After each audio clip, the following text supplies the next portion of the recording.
season's over. Wolves have finished 10th, top half of the league for Bruno Lages' first season. And yeah, great, right? Top of the half, 15 games won, 51 points. I think everyone would have taken that at the start of the season. But, now the season's over, I think, we kind of have to look at it a bit more holistically, and kind of have to judge Bruno. And look, it's obviously a bit of an improvement finishing top half, but some of the underlying numbers are very concerning and you can't really ignore them. Shout out XG Philosophy on Twitter. They put out this metric, this expected points graph, and obviously on the right, this is the actual Premier League table, and it goes by points. Obviously, Man City got 95 points, 92 points. They're up there, and then Liverpool just a bit below, and then obviously Champions League race, whatever. So Wolves obviously finished 10th, level on Brighton, but goal difference. So Wolves are there, and then we finished above Newcastle, Palace, Brentford, Villa, etc. And then on the left, this is actually the expected points Premier League table, what it would look like on expected points. Which, look, expected points isn't always the best metric. Brighton finished 5th last year on expected points, or the year before, because they kept going down 1-0, so they kept shooting loads, and that boosted up their XG for the game. If Wolves win 2-0, but we should have lost 2-0 on XG, that would mean you'll have 0 expected points compared to the actual 3 you got. So it's not always the best metric, but it is a bit concerning when you look at it. And the only 3 clubs to finish below us on expected points were obviously Norwich, who were terrible, Watford, who only finished 4 points off us on expected points, by the way, and then Burnley, who finished 2 points off us on expected points, who obviously they're the 3 relegated clubs. And although we finished above this cluster of clubs in the league, your Southamptons, your Brentford, your Villas, on expected points, all of them were above us. And that is a bit alarming, especially when you look at, Jose Sar's performance and things like that. And when you compare it to Nuno's horror season, as people called it last year, we had 44 points based on expected points. Obviously, we won a lot less, but we drew a lot more. And the football was bad, but 44, points in the end, or expected points, compared to obviously this season where it's gone to 40. So we've actually gone down by 4, which is a bit alarming considering, Jimenez has been back, Johnny's played a bit more of the second half of the season and whatever. But look, one argument people will make is, things started to drop off in the last quarter of the season, which is fair. When Wolves beat Tottenham and Leicester, I think everyone was kind of expecting us to go on a run. It didn't really happen. But that was we lost to Arsenal on the 24th of February. And that's kind of when everything, for me, kind of flipped a bit. It kind of felt like that. And then we had that terrible result against West Ham and everything started to go downhill a bit. So if you look at the Premier League table from then, or before then, sorry, February 23rd, although, well, a lot of the same patterns still happen. Like if you look at the Premier League table, obviously after 38 games, the one thing that's concerning is we actually performed to our XG. Like it's not like we got unlucky with finishing. We scored 38 goals and XG had us at 39. So we only underperformed by a goal, whereas we conceded 43 when we should have actually conceded 58. And that same pattern was still there on February 23rd when obviously we were on a good run.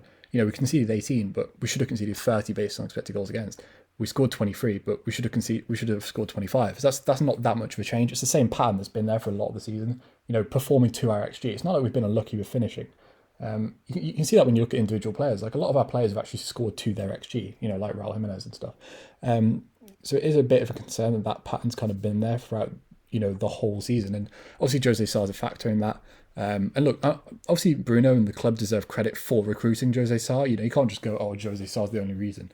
Because one, he got brought to the club, and obviously Tony Roberts is part of Bruno Lages' staff, and he's clearly coached him well.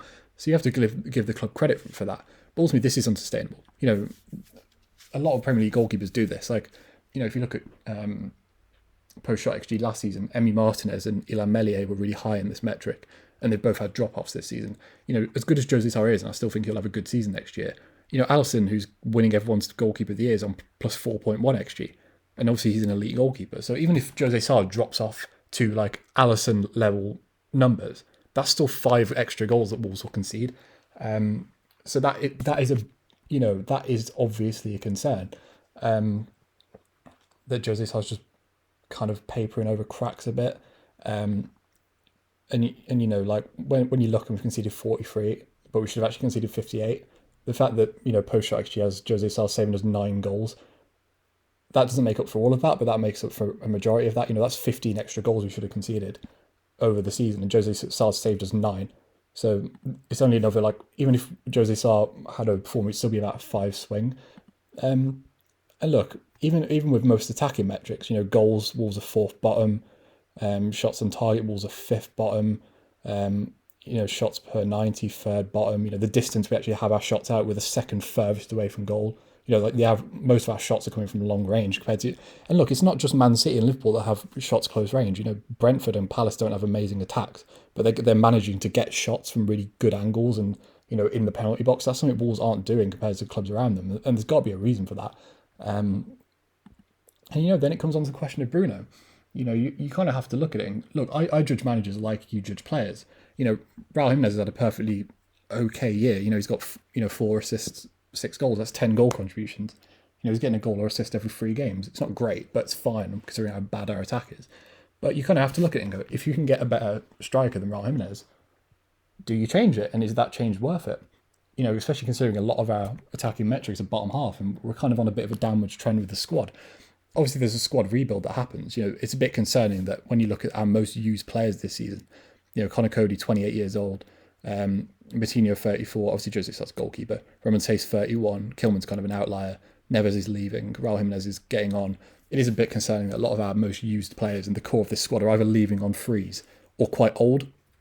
And some of the players that, for me, should have played a lot more this season, like Reynate Nuri, haven't really been given a chance. And that's something where I'd question Bruno, even Hwang. Like, you can slag off Scott Sellers all you want for buying Hwang, but that was clearly a Bruno decision. He kept saying in the media in December that we should buy Hwang Yi-chan on the permanent. I think that was pretty clear. Fabio Silva, for me, has been underused a bit. So there is concerns with that squad. You have to look at it and go, that squad's going to need a rebuild, not just in terms of numbers, but in terms of the age as well. And we're going to lose some key players. And for me, unless we get that recruitment right, the squads actually could be worse next season, which is fine if we were actually the 10th best side in the Premier League. But, expected points has us a lot lower. And even if you mask the deficiencies of expected points and say, maybe it's a bit of a broken metric and we'd actually be a bit higher, even then we'd still be one of the worst sides in the Premier League if you take away the bottom 3, because obviously they're relegated. And we don't know how the newly promoted clubs could be. They could all be terrible and just go straight back down. But it is a bit alarming that we could get worse next season due to losing key players and needing a squad rebuild. And if Wolves don't get that right, which, our recent recruitment record suggests maybe we won't, we could all of a sudden kind of be overtaken by clubs that we were miles ahead of a few years ago. And, look, I don't think there's loads of great managers out there. I haven't really given it much thought, but, Valverde had been an okay manager, I guess. Bring Nuno back, eh? But, I wouldn't say the pool of managers is necessarily incredible. But, let's say Wolves want to go in for Lopetegui. Let's say Wolves want to get Marco Rosa, who's just left Gladbach or something. I know if Wolves see that there's a manager out there that they want, then I'm not going to lie, I wouldn't be that bothered. I've got nothing against Bruno, I've got nothing against the squad, but I guess what you have to end this on is, if you woke up tomorrow and Bruno Lage was sacked, would you be that bothered? Like, really? Because I'm not going to lie, I wouldn't. You kind of have to treat him like a player. And it's the same with Raul Jimenez. Raul Jimenez had like a 6 out of 10 season. I'd probably give this season a 6 or 7 out of 10. That's probably what Raul Jimenez has had, or Roman Sace has had. But would you be bothered if Roman Sace left? I wouldn't. Got nothing against him. He's had an okay season, but sometimes things kind of just come to an end, and you kind of have to get ahead of trends. Wolves did that with Nuno. Wolves saw there was a decline with Nuno, and we got rid of him. And it'd be interesting to see if we treat Bruno the same, because there is a bit of a decline this season. I'm not saying it's massive or anything, but there is a decline. That's pretty evident, and there's no COVID excuse or no massive injury crisis we've had over the season, especially in the first half of the season. And of course, those injuries haven't played a part, but I wouldn't say it's been a massive factor or anything. So, going into next season, I still say the season's been okay. It's probably been like a 6 out of 10, given the recruitment and stuff. But you have to look at Bruno Lage and look at the trends and go, do you have to beat the trend and get ahead of it early and jump on? Because if we have a bad start to the season and kind of expected points catches up with us and we're one of the worst sides in the league, then you have to sack Bruno mid-season. And then you've got a new manager who has to coach your squad that's got nothing to do with him. So would I sack Bruno? Probably not. It depends on the manager. Like, if you can get a genuinely really good young manager who Wolves feels better than Bruno Lage, then fine, do it. But it completely depends on how Fosun view it and what managers they can get. But to be honest, if Bruno got sacked, I wouldn't be that bothered. And I think the numbers are concerning.